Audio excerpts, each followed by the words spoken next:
I don't either. I think I have an issue with Trump's kind of hypocrisy. Hypocrisy. I hope this isn't classified because I can't remember where I heard it from. Trump was talking about how he would accept 500K Chinese scholars Confuse people to the point where they're willing to actually make a deal. if there was like a winner out of this meeting. China walked out of it being like, ah, yes, we've got them right where they want us. Well, I was actually at an event last week with the Secretary of Energy, Chris Wright, where he was talking about sort of the future of energy. So this is very relevant. Hello, everyone. Welcome to Washed Up episode 51. I'm Colin. This is Abby. We are here to comment on the weekly news so you don't have to listen to the legacy media that your grandparents do. And today is May 20th. Yes, and today we are talking about some interesting things, primarily Trump and China.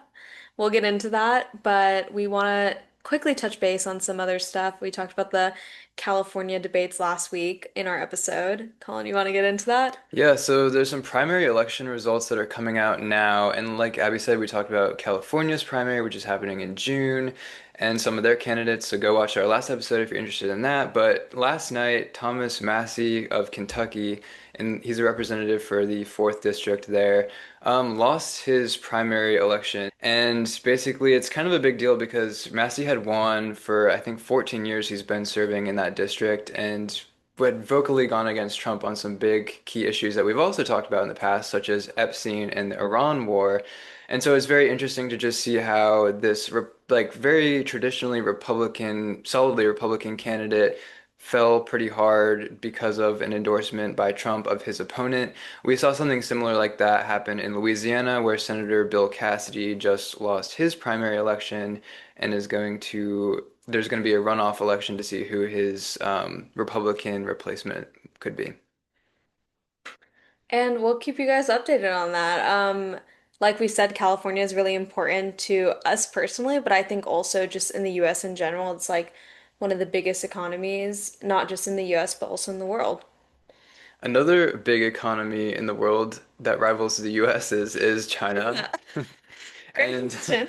and we just had a summit where Trump went over to Beijing and spent quite a bit of time. Well, actually, not really. It was like 40 hours Yeah. in China, and he was meeting with them on various different issues.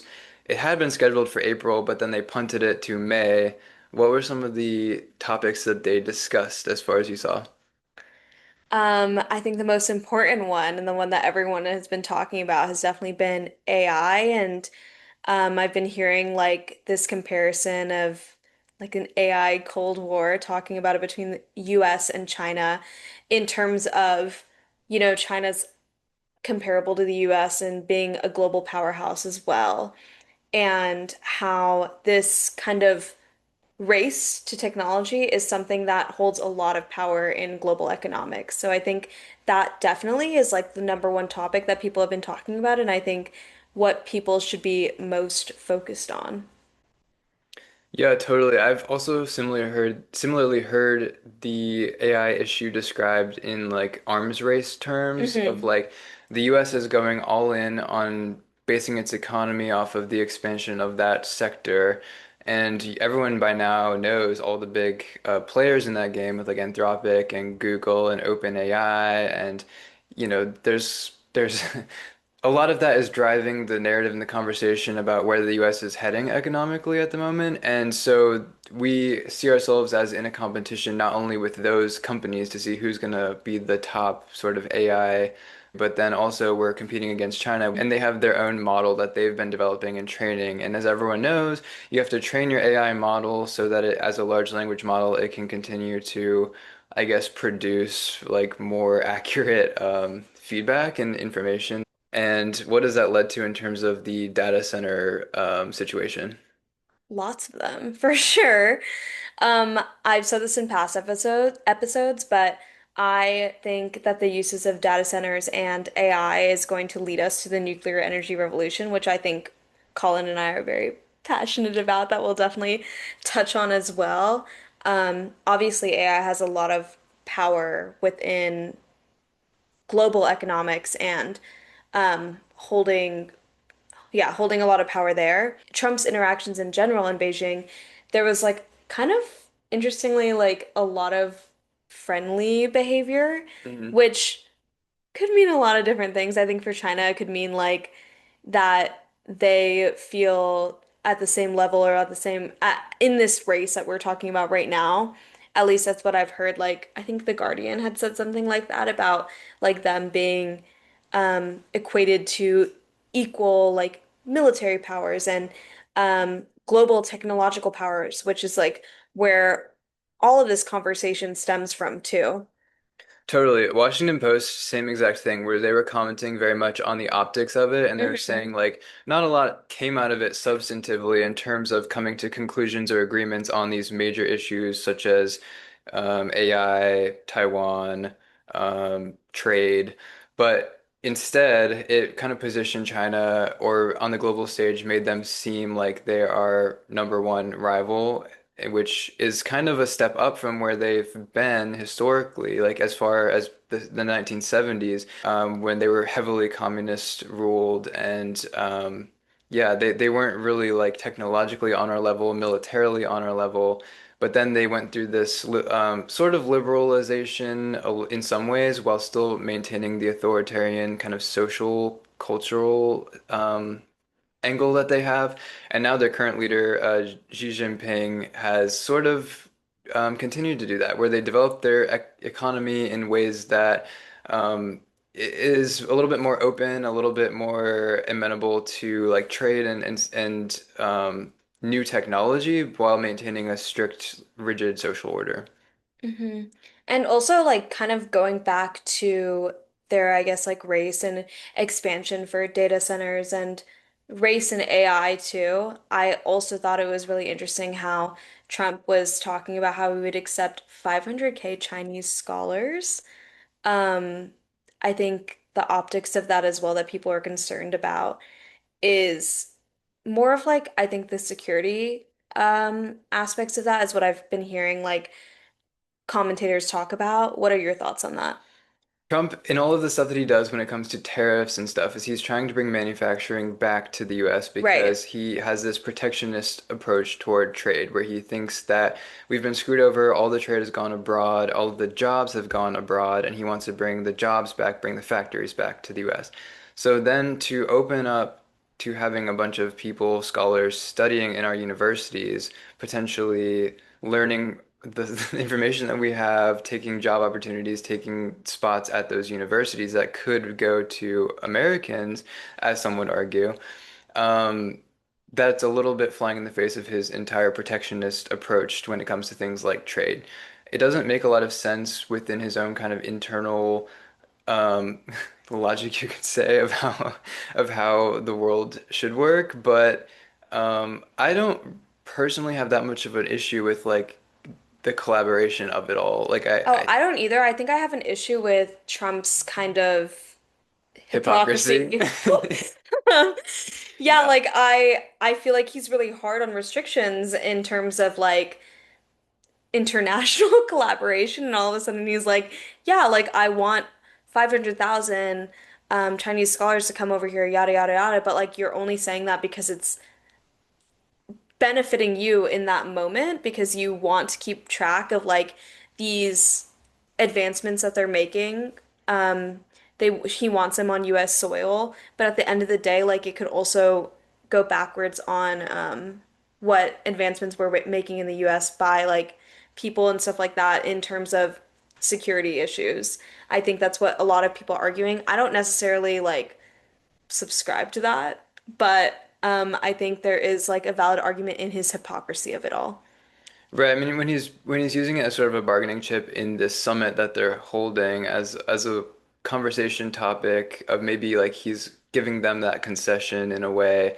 He also did the same thing with farmland, which in the past he's been very vocal about saying we don't want foreign countries buying up our Right. farmland. And also, Canada has way more farmland in the US than China does. Like, True. we're being really yeah, hypocritical here. Totally. I mean, I read that China holds a very small, Yeah. slim amount of US land. So it's really like kind of an issue that, again, we've raised as like, well, you're taking this away from Americans. We could be farming that land. We could be producing. Not necessarily. I mean, I think opening it up to other countries, developing land that, like, let's say, is not in use, sure, I guess. But again, it's the flip-flopping by Trump that is, I think, what gets us a little bit rattled sometimes. Is like we would love if there was a internal coherence to his own policy, and if his messaging, if he could pick one lane and stick to it, that would be wonderful. Because as people who talk about it and cover it, it's a little bit inconvenient when, again, he changes his mind every other day on pretty much every issue. It feels a little bit unpredictable, but also not in a sense of if you're looking at it from an only benefit analysis in Trump's mind. I think that people like you and I, Colin, are people who are spending a lot of time in his mind, not only in his town, because we live in Do we spend DC. more time in his mind than he does? I think so. Probably. Like I'd like to, I don't know, not like to, but I think sometimes Trump is somebody who, not sometimes, but a lot of the time is very impulsive, and I wonder if how often he thinks about his decisions.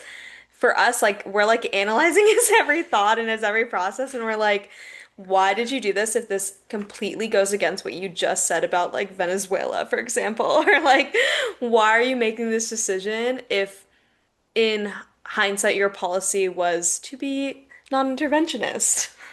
Totally. And so, like, again, yeah, he flips on pretty much everything. And another one that he kind of switched up on was Taiwan.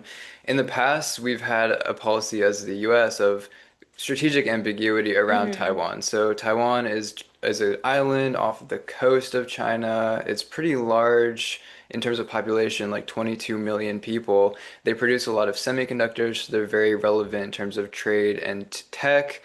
China says that they have a claim to that land and that population, but Taiwan maintains its independence, says that they're sovereign, has elections, governs themselves, etc. So the US has had this approach of we're not going to make a determination of whether or not Taiwan deserves independence and sovereignty, but like we'll trade with them as any other nation, but like that's kind of between China and them. Trump, however, switched it up. So what did you see? Said China can take Taiwan. Not only, well, he specifically said, we don't want to be fighting a war so many miles away. Like Taiwan is so far away. Too far. Like we can't say whether or not we would defend them. The people of Taiwan feel more or less secure after your meetings with President Xi? Neutral. Neutral. This has Has been the going on for policy years. changed at all? No, nothing's U.S. changed. policy. No, nothing's changed. I will say this: I'm not looking to have somebody go independent, and we're supposed to travel 9,500 miles to fight a war. I'm not looking for that. I want them to cool down. I want China to cool down. I think he kind of hedged. Again, he didn't say we wouldn't defend Taiwan under any circumstance, but he hedged on it and said, essentially like that's really far away. It seems like it would be a big commitment. I don't know if we can commit to that. Which again is a departure from our previous stance of we're going to keep it ambiguous so that China doesn't feel emboldened to then go and take Taiwan.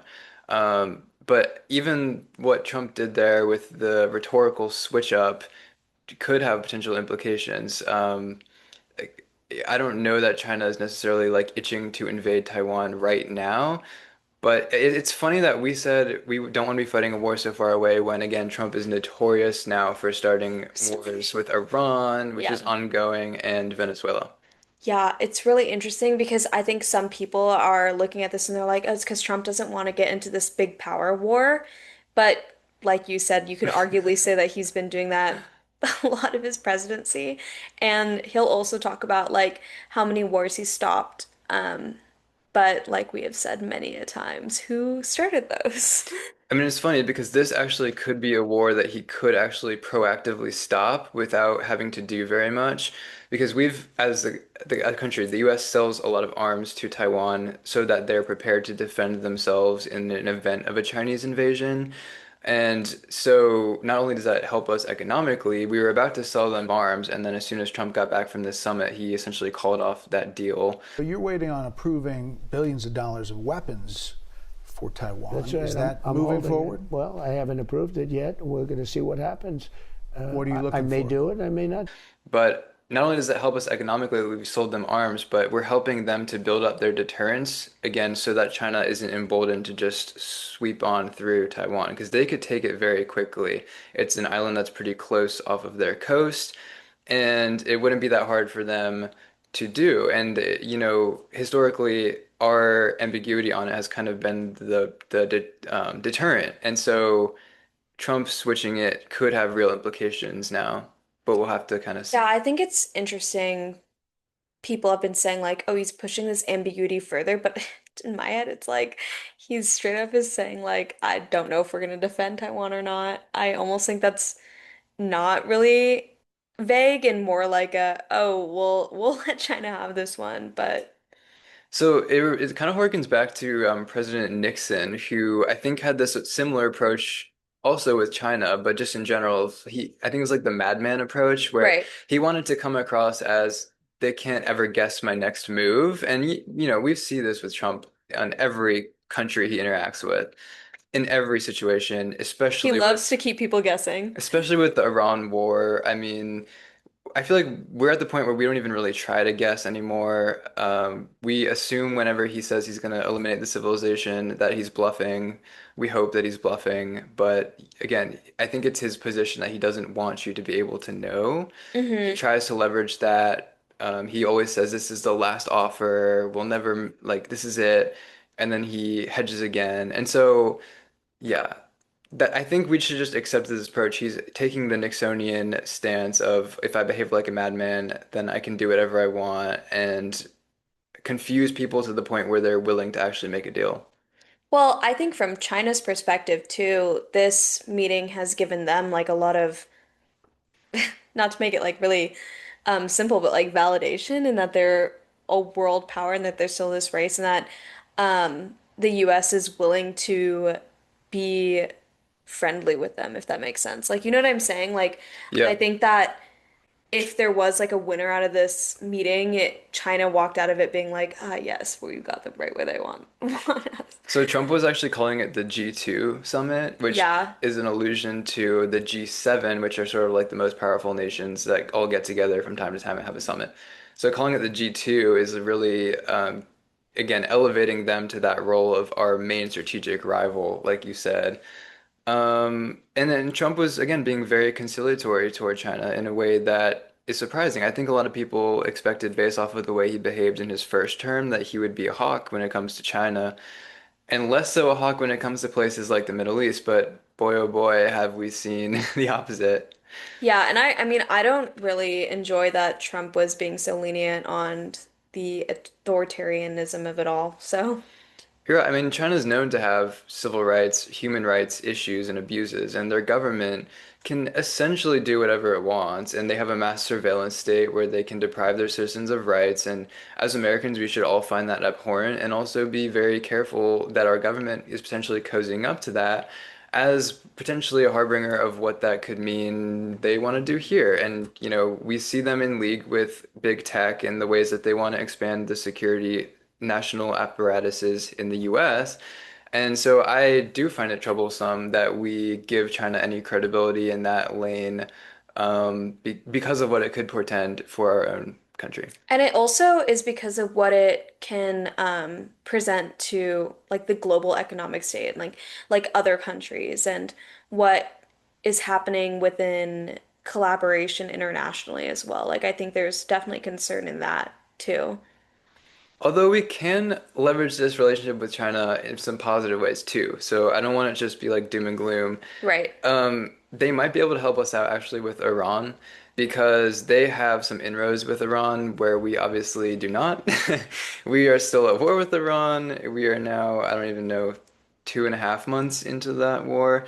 And the Strait of Hormuz, as everyone knows by now, is the shipping lane while the oil comes out, or 20% of the world's oil. It's open one day, closed the next. We're barricading it, then we're not. Once it's cracked open. But China had some permissions from Iran for at least a while to take their tankers out and get oil. And so now we might be able to use our relationship with China to open up the flow of oil again marginally. It's not going to be a night and day difference, but it could help to alleviate some of the stress that I think we're seeing economically when it comes to rising oil prices.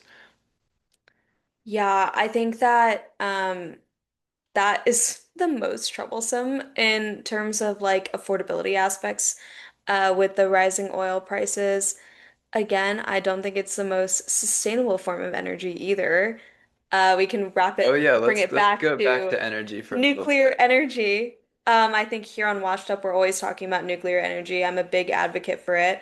I think that with AI and data centers, it's going to force us into a nuclear energy revolution. It's the only form of really sustainable energy that we have, and it's also more ethical in that way. We're gonna have a lot of scalability when it comes from there, and I think that we can become a leading power within that. Not that that's the motivation, but like I'm thinking from like a Trumpy perspective. Like I don't understand why they're not investing more in that right now. So I was actually at an event last week with the Secretary of Energy, Chris Wright, where he was talking about sort of the future of energy. So this is Hmm. very relevant. It was all about the revolution in energy that they're hoping to bring about because of the AI and the data centers that they're constructing, which use so much energy. It's going to drive energy prices up for consumers unless we figure out an alternative way of producing energy and distributing energy. So to your point, I think I joked last time I would try to ask the secretary about nuclear energy and expanding our capabilities there. I didn't have to, someone else actually did. They were asking him about exactly that and where he sees it going. I can tell you that Secretary Wright thought that where we stood to gain the most in terms of expanding energy capacity was still going to be with fossil fuels, especially shale, coal, natural gas, etc. He thought that there's a lot of inefficiency in what we're able to extract out of those particular resources. And so when we are mining for them or extracting them, a lot is lost. He thought that we stood to gain the most by developing better technology where you could incrementally extract more and more. And that in his lifetime, at least, he saw that as sort of bridging a lot of the gap that could be produced by our increased demand for electricity. And like you said, like it's so much easier to go into these like fossil fuels and oils and stuff because we don't yet have the technology to have this high energy output. But once we do, a small amount of nuclear fuel, such as uranium, for example, is going to be able to power so much more. Sometimes people will make the argument of like wind energy or solar energy as well, but even then, like you kind of have to be dependent on like the weather and outcomes in that sense. But when it comes to something like nuclear energy, it's reliable and consistent power, which it makes it more stable and a consistent energy source there. My approach to energy production, I just think like having a free market approach of we'll try whatever, see what works, but then once we see what works and what is less effective, we need to actually have the determination and say, okay, we're gonna amp up on this, wind down on this because this wasn't so efficient. So like I think yeah, try all the non-renewable options, especially from the environmental standpoint. If we can get the burning of fossil fuels down, sure. If we can get carbon dioxide production down, sure. But also keeping in mind that, again, if the energy demand is increasing so much, we need to find alternatives that are actually going to meet the moment that we're stepping into. So nuclear seems like a great option to me for that reason. It's less environmentally impactful than, say, Less burning carbon coal. emissions. hmm so if we're gonna steel man the opponent, what are some of the downsides of nuclear production, though? Well, I think in terms of like tech, like we said, technology, like it's not advanced enough yet. I do think we're getting there. Some things about like destruction and environmental aspects, like but the risk of accidents, even though they're really catastrophic, is much lower than people think too. Right. I think maybe you're referring to the Fukushima one Yeah, with the tsunami where it took out that nuclear plant and then it's been leaking radiation since then. And then there's also like Chernobyl back in the Chernobyl. 80s, Three Mile Island. So there's been enough like high profile incidents and accidents with the nuclear facilities that like that is a valid concern. However, it's ironic because a lot of times the climate activists who are very against greenhouse gas production or very against fossil fuel burning are also against nuclear, and I think you can't really have it both ways. Like nuclear is a non-greenhouse gas for the most part, aside from constructing the facilities. For the most part, it's lower the greenhouse gas production involved in energy production. And so to me, like it does seem more environmentally conscious and friendly in a way to consider nuclear as a viable alternative to fossil fuels. Yeah, and another thing is I think people are also concerned about like nuclear weapons. That's a big concern of people, like security issues as well. In general, even the production of nuclear energy relies on a lot of things such as like uranium, which is not like it's very low attainability right now, which is why we're saying like you need the technology to be able to do that and have this like resourceful form of energy. But I do agree with you in terms of like people who are commenting on the environment. I think that they're coming at it at both perspectives, and I'm like, what's your solution? Like solar and wind? Like I was saying, like I don't think that's as sustainable for what we're going with right now, especially in the way that the US is running like all these data centers, one, and two, like how the US is always going to be chasing after this like huge win in terms of technology and how much energy we're using. Yeah, I hope this isn't classified because I can't remember where I heard it from, but Oh my gosh, what do you have to say? I think in the 80s and the 90s after the Soviet Union fell, there was a big initiative to take a lot of their nuclear weapons and convert like the unused uranium into energy sources in various places, I think possibly within the US. I think that's public knowledge, but and now it is. Where But else would you hear it from? but Don't reveal your sources though. also to your point, like so yeah, if we could convert all of our nuclear weapons into nuclear energy, then that would be great. I'm totally behind that. And I think a lot of again Americans who are environmentally concerned, first of all, I don't really think there's a ton of reason. I think there's a lot of alarmism around that of how like we're gonna run out of fossil fuels, we're gonna run out. I think there is a case we have abundant resources in the US. We shouldn't be worried about running out. We should be more worried about how do we bring, this is another thing that Secretary Wright said too, is we need to be more concerned about how do we take the people who are in poverty around the world who are suffering and dying because they're still using dung and wood as their main energy sources. How can we bring fossil fuels to the rest of the world so that they can have sort of the industrial booms that the US has benefited so greatly from, and a lot of our wealth as a country is built off of. Was he giving any solutions, or he was just kind of proposing that question, being like, how are we going to be able to do this if we're already moving this step forward in I think something like renewable energy? well, he was just raising it as an issue, as a much larger issue relative to the environmental impact concerns that people have, which is very heated, debated science-wise. Not that, again, not that it's not real. Greenhouse gases can create global warming, but at what pace? And if we're taking a long-term view of things, I think again, taking the pro-human, get everyone up to a sufficient living standard is our bigger task right now.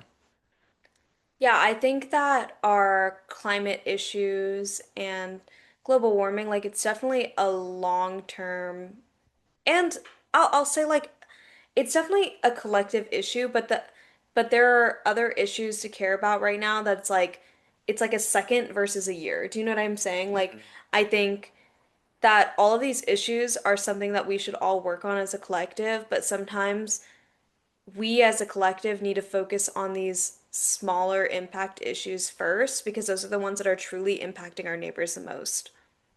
It's interesting. And So it doesn't mean that I don't care about climate change because I truly do. And I understand that our world is dying and I don't want it to. So Gen Z very much grew up educated in the public school system where we were taught, here's what's going to happen imminently as a result of climate change. And there was basically just like it was going to be runaway global warming where all the ice caps would melt and it would attract more solar energy and everything would warm up exponentially and then the reefs would all die and it was just catastrophic.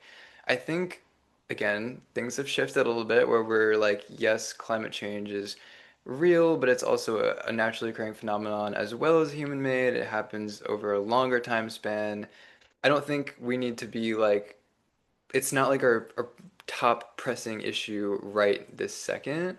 And it's interesting that you and I kind of come to agreement on that because I think we're bucking that trend of Gen Z championing climate alarmism as a way of pushing, like, I don't know, green energy and pushing other ideas and agendas, pretty much. I would actually consider myself an environmentalist too. Like I try to minimize my carbon footprint as much as possible. Hmm. Um, but I'm also like a realist in a sense of like I know how everyone else is thinking and like if everyone was acting on this and if everyone had the financial ability and everyone is born in different circumstances and live different lives right now. So we can't punish each other for if you can't all be vegan, for example, or like Yep. I don't know. I'm still out. Like I can't sit here and say that like I'm doing everything I can to not harm our world or to not like limit my carbon footprint as much as possible because I'm still out here like taking flights and stuff. But I do think that I'm focusing on other issues that I think are much, much, much, much, much more immediate. Worrying about climate change is sort of a privilege. It's sort of a luxury that we've been able to get to that point as a civilization in the US where that was such a big topic of conversation. But in other countries around the world, their standard of living is still at a point where they don't have the resources to even worry about that. And so how do we raise our standard of living around the world in a way where, yeah, we can start to engage those issues in a more nuanced conversation? And so I think, yeah, I'm completely in agreement. I think a lot of the alarmism, the emotivism around climate change that was driven by, unfortunately, members of our generation, such as Greta Thunberg. I shouldn't be up here. I should be back in school on the other side of the ocean. I still think of that clip of her being like, "How dare you?" How dare you? I think about that clip a lot because I think that like everyone thought that that was going to be Gen Z's kind of revolution of like we're going to stand up against climate change. But I think as time has gone on, the world hasn't ended. We realize that there are alternative solutions that might actually there's pressing issues that we need to be focused on instead, and there's solutions that we haven't yet come up with that could actually um, be a better alternative than just straight like ban all fossil fuels. Such as the nuclear energy revolution. I genuinely think that could solve a lot of things right there too. So, kind of in tandem with the nuclear revolution, there's also a lot of conversation around this idea of consumer regulated electricity, where instead of having grids that are controlled by like a monopoly of energy companies and producers or energy sources, that you could basically deregulate all those markets on a state by state basis and allow people to build their own energy production and sources and distribution methods. So, like in this case, maybe the AI companies that are going to be building data centers can build a nuclear plant to run, to produce the energy to run that data center, and then they can sell off that energy that they're producing to the community and actually keep the energy cost for the consumer at a stable, if not decrease the cost of it for the consumer. When you're saying a state by state process, are you saying like what can you further explain that? So yeah, I think the state has a lot of oversight and control in its regulation of electricity production and distribution. So the again, like the way like the greenhouse gas production is one way that they kind of keep that in line and under control. But also just like the permitting process of like we'll allow this company to build a new energy source or mine or whatever. The state has a lot of oversight in that. So if you take it on a state level and you open it up to, again, private entities producing their own sources of energy and distribution methods, then it pretty much would change the entire game of how it's currently structured and Mm-hmm. operating. Interesting. I'll have to think a little more about that because I need to look at, I guess, like the inequalities of like people living in different areas and whatnot and like not choosing that. So we'll see. So I mean, I guess the case that you could make against this would be Well, I don't have a very good case against this because This is very in the moment. I think this is actually a very smart idea to deregulate our energy, to make it free market, again, as I said earlier. But I guess there could be some complications, like if you're creating your own separate grid of how that's going to interface with the existing grid, and is it going to cause disruptions or problems, again, with the distribution of energy? Because there's a lot of, Secretary Wright was saying there's a lot of inefficiencies, not only in extracting the resources, but in distributing it as well. So perhaps it could complicate with the existing infrastructure we have, but I don't see any reason the free market couldn't figure that one out. I kind of wish I got to go to this talk with you, and the more you're talking about it, it sounds really interesting. Yeah, it was. Honestly, I think that's all I got. What was the documentary that our friend recommended on Oh, nuclear? yes. Let me pull that up really fast. Our friend, who is an energy engineer, she recommended this documentary to our viewers to watch and also for ourselves.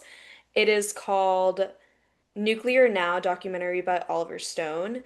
I was asking her for some advice about what she thinks about nuclear energy and why she thinks that this is a future, as well as how this interacts with AI and data centers as well. So I definitely want to watch it after talking to her about it. She's very smart, so I think I'm going to recommend that to our viewers as well.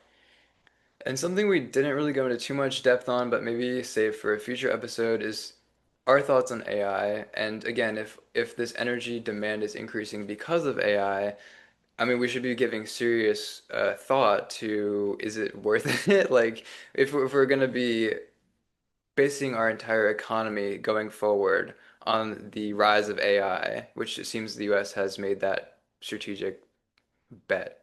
Um, maybe we want to talk a little bit about like the uses of AI and whether it's going in a positive direction. Is it going to be beneficial on a societal level or create more disruption and problems? I think both.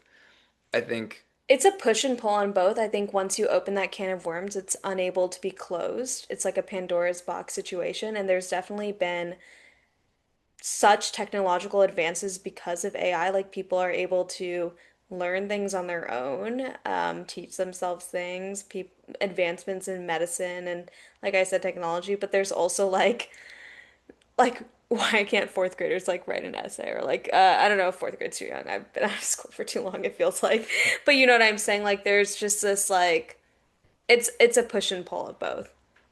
totally. I think Pandora's box is a great metaphor, a myth to kind of describe it, but also the myth of Prometheus, where he brings fire from the gods down to humans because he feels bad for them. They're cold, they're suffering, they're starving. Prometheus is told by Zeus, don't bring fire to humans, but he does it anyway. And then they use it to improve their lives in a lot of ways because they're no longer starving or freezing, but then they also are waging war, burning people at the stake, and just getting into all kinds of trouble. And I think any new technology that arrives is going to put us in a similar situation. People were back when they developed, for instance, like telephones or even the telegram, people were all up in arms, or the printing press, for instance. People said like this is going to ruin humanity because people aren't, if we can communicate instantly around the world, then think about what that's going to do for like people who tell lies. And surely we have seen that happen, where Propaganda. the information landscape has gotten extremely confusing and Yeah. complicated. So it has created real societal issues. But I guess the question is if we've been saying we're in an race with China to develop these competing models, but we're also kind of in an arms race with ourselves to see if we can develop solutions to these problems created by technology fast enough to make it beneficial. It's a really good way to put it. I think the more that we advance, the more that people are afraid of what's unknown. So that's another big aspect of it as well.